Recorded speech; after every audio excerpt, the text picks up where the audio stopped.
วันนี้จะมาโคเวอร์เพลงกันนะคะชื่อว่าเพลงทหารลาแฟนค่ะก่อนที่จะชมอย่าลืมกด Subscribe ให้ด้วยนะคะ ขอกอดขอสูนจากข่าวสิ่งใดบ่นอก่อนจากงามงอนที่สวนอายแน่ต้องจากทางไกลก่อนที่อายสิไปถึงนั้นเจ้าอย่าลืมสัญญาของสองเฮาผู้สาวอายย้อนลีบ่ได้ว่าแม่นดำแต่มันคือแดงว่าแล้วตั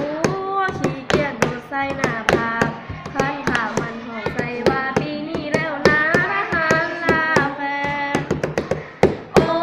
ยหัวใจสิขาดบาดนี้คือเป็นแนวนี้มาเป็นตะเมยกระดอง2 ปีผู้สาวถ่ายได้บ่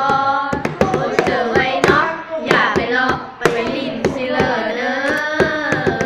ขอกอดขอสูนจากข่าวสิได้บ่เนาะก่อนสิจากงามงอนสิตนอายแน่ต้องจากลางไกลก่อนที่อายสิไปทหารเจ้าอย่าลืมสัญญาของสอ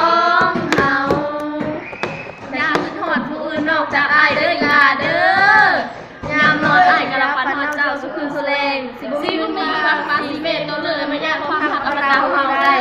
เด้เป็นบ่เลยบ่ได้บ่คือการแสดงสิร่างเลยไม่ได้เด้ไม่ต้องทักก็เด้โอ้เจอไปเลยเด้แล้วนี่ก็เด้กับเด้โอ้ยเฮ้ยทาง2 ปีเจอมิตายเซบอซิเจ้าซิล่าซิลอไอ้ก็เป็นขอบนหลายขอเจ้าอาจจะเดี๋ยวก็มีบุกี้กินเลยเนาะในระยะยาวบนหลายนี่ในได้มาเดินเลยขอไอ้ทัศบัตรเนี่ยจะมีได้แกมาโดนโอ้ยโทรศัพท์สนว้าวพิษในไฮโมเดลก็สูเด้อขอกอดขอซูนนอกจากอยู่บนนั้นมันจะเท่านั้นมันจะผ่านมาหัวใจมาสิร้อนมันจะน้อยไม่แก้มตาหาเธอน้อยเธอไม่ได้ค่ะตลอดเวลาต้องจากลางไกลอยู่ในกองร้อยแล้วก็น้อยไม่เป็นร้อยธรรมดาคิดถึงเธอจะนอนน้อยไม่ได้ก็น้อยต่างๆนานาเพราะประจำการเขาชื่อทหารก็จะแต่งงานไม่ได้พบก็ไม่ต้องพัดแล้วค่ะแค่ไม่ได้เจอก็ไม่ต้องลาแล้วจากดูรูปถ่ายก็รักตายังมีแค่ได้ยินเสียงก็รักเธอเป็นดีเล็กอีสานครับผมเจ้าพี่เยสโอ้ยนอครั้งที่2ลูกผู้ชายต้องห่างหายจากทรงยีนผ่านลงมากไม่น้ำตาใส่บ่เคยดินจากน้องร่างนี้ตรงไอ้วันไหวมันกลับมาไม่มีผู้อื่นไอ้กลับมาพูดให้ตอนไหนคือสัญญาสัญญาสัญญาได้กลับมาแต่มันก็มาคมทุกแก้งเลยไม่ฝันตาสัญญากับไอ้ได้บอกว่าจะชนะตลอดค่ะจับใจมันไปจับมันเป็นผีบ้าขอกอดขอซูม